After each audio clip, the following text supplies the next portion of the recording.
അപ്പോൾ നമ്മുടെ സ്പൈസിയും ടേസ്റ്റി ആയിട്ടുള്ള അയല മുളക് കറി ഇവിടെ റെഡി ആയിട്ടുണ്ട്. നല്ല ടേസ്റ്റിയാണ് കേട്ടോ, നല്ല സ്പൈസിയും ടേസ്റ്റി ആയിട്ടുള്ളൊരു കറിയാണ്. അപ്പോൾ നമുക്ക് നോക്കിയാലോ ഇതെങ്ങനെ ഉണ്ടാക്കുന്നതെന്ന്.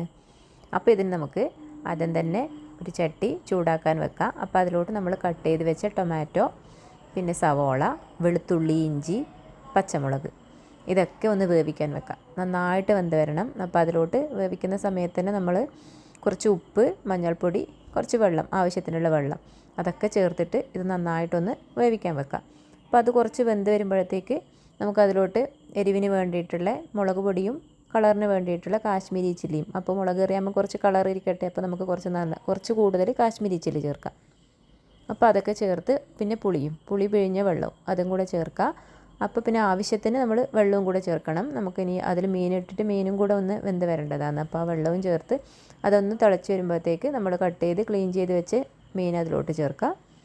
എന്നിട്ട് നമുക്കൊന്ന് വേവിക്കാൻ വെക്കാം. അതൊന്ന് വെന്ത് വരുമ്പോഴത്തേക്ക് നമ്മൾ കറിവേപ്പിലയും വെളിച്ചെണ്ണയും നനക്കാം. അപ്പോൾ നമ്മുടെ കറി എളുപ്പത്തിൽ തന്നെ റെഡിയായി, വളരെ പെട്ടെന്ന് തന്നെ റെഡിയായി. നല്ല ടേസ്റ്റിയും നല്ലൊരു സ്പൈസി ടേസ്റ്റി ആയിട്ടുള്ളൊരു കറിയാണ്. എല്ലാവരും ഒന്ന് ഉണ്ടാക്കി നോക്കണേ. ചോറിന് ഇത് മാത്രം മതി നമുക്ക് ചോറ് കഴിക്കാൻ വേണ്ടിയിട്ട്.